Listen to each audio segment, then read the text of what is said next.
নমস্কার বন্ধুরা, সবাই কেমন আছো? আশা করি ভালো আছো। আমিও খুব ভালো আছি। সম্পাদাস আইডি ব্লগে সবাইকে স্বাগত। চলে এলাম আবার একটা ব্লগ ভিডিও নিয়ে। তো তোমরা ভিডিওটা দেখতে থাকো। তো দেখো, আমি এখন মাছ ভাজছি। আর এই সমস্ত মাছ কিন্তু আমাদের পুকুরেই আজ ধরা হয়েছে। তো আমি এখন মাছ ভেজে নিচ্ছি। মাছ ভাজা হলে মাছের ঝাল হবে। তো মাছের ঝাল আমি বানিয়ে নেবো। আর হবে মাছের টক। আমাদের এখানে কিন্তু আজ সরস্বতী পুজো, আজ সোমবার। অনেক জায়গায় রবিবারেও সরস্বতী পুজো হয়ে গেছে। তো সবাইকে সরস্বতী পুজোর অনেক অনেক শুভেচ্ছা। এই দেখো বন্ধুরা, এখানে তেঁতুল ভেজানো আছে, এটা দিয়ে মাছের টক হবে। আর আমি এখন মাছের ঝাল বানিয়ে নিচ্ছি। এ দেখো, বাটা ছিল সর্ষে, আমি দিয়ে দিলাম কড়াইয়ে। তো এটা আমি ভালো করে এখন ভেজে নেব। তাই আমি এখন ভালো করে মশলাটা ভেজে নিচ্ছি, তারপর মাছ দিয়ে দেব। আর বন্ধুরা, এখন যে রান্না হচ্ছে, আমি যে মাছ রান্না করছি আর যা যা হবে, এই রান্নাগুলো কিন্তু আজকের জন্য নয়। এগুলো কিন্তু আজ রান্না করা থাকবে, এগুলো কালকে খাওয়া হবে। তো আজকের যে খাওয়া রান্না করা সেগুলো হয়ে গেছে। আজকে যেগুলো খাবো আর কি, সেগুলো প্রথমে রান্না হয়ে গেছে, সেগুলো গ্যাসে করে নিয়েছি। তো এইটা রান্নাটা হচ্ছে অনেক বেলার দিকে, বেলা বলতে প্রায় বিকেল দিকে। তো এটা হচ্ছে পরের দিনের জন্য।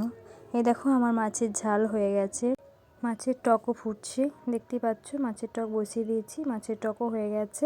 আর দেখো, এইদিকে আছে তোমার বাঁধাকপি, পালং শাক, বেগুনে একটা সবজি বানানো আছে। তো আমি এখন বসিয়ে দিচ্ছি পালং শাকে বেগুন দিয়ে আলু দিয়ে যে একটা সবজি, সেটা এখন বসিয়ে দিচ্ছি।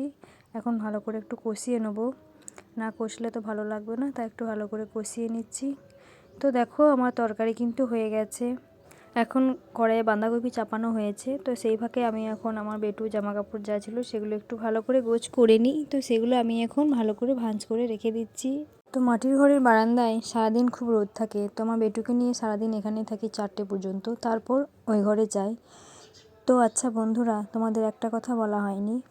আমাদের বললাম যে আজ যা রান্না হচ্ছে সেগুলো কালকা হবে, কিন্তু সেগুলোর মধ্যে মেন হলো গোটা সেদ্ধ, যেটাকে আমাদের সবাই বলে সিজনো। সেটার মধ্যে 5 রকম কলাই থাকে, মটরশুঁটি থাকে, গোটা গোটা রাঙা আলু থাকে, গোটা সাদা আলু থাকে, আর থাকে বেতো শাকের শিকড়, তারপরে পনকা শাকের শিকড়, আর থাকে পালং, মানে পালং শাকের শিকড় থাকে, পুঁই থাকে, কচু থাকে, কুল থাকে, শিম থাকে, অনেক কিছু দিতে হয়। তো আরও কী কী আছে আমার এই মুহূর্তে মনে পড়ছে না। তো ওটা আমার শাশুড়ি মাই করে। তো এই দেখো, বাঁধাকপি হয়ে গেছে, আলু ভাজাও হয়ে গেছে। এগুলো কিন্তু তোমাদের আমি একটু পরে পরেই দেখাচ্ছি। আর এই দেখো, আমি আমার বেটুকে নিয়ে এখন একটু খেলা করছি, আমার বেটুর সাথে একটু কথা বলছিলাম।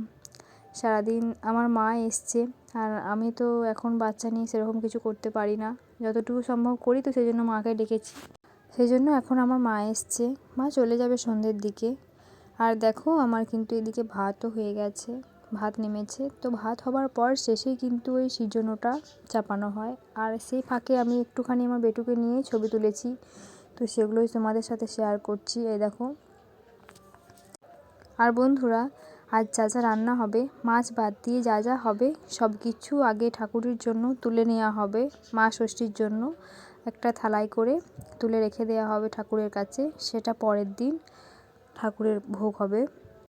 এই নিয়মটা অনেকের আছে। তো বন্ধুরা, তোমাদেরও বুঝি এই নিয়ম আছে? তো কাদের কাদের এই একই নিয়ম, তোমরা একটু কমেন্টে জানাও। আর এই দেখো, আমাদের গোটা সেদ্ধ, মানে যেটাকে আমাদের বলে সিজনো, তো সেটা হয়ে গেছে। তো এখন ঘড়িতে বাজে কিন্তু 9টা, অনেক রাত্রের দিকেই হয়েছে।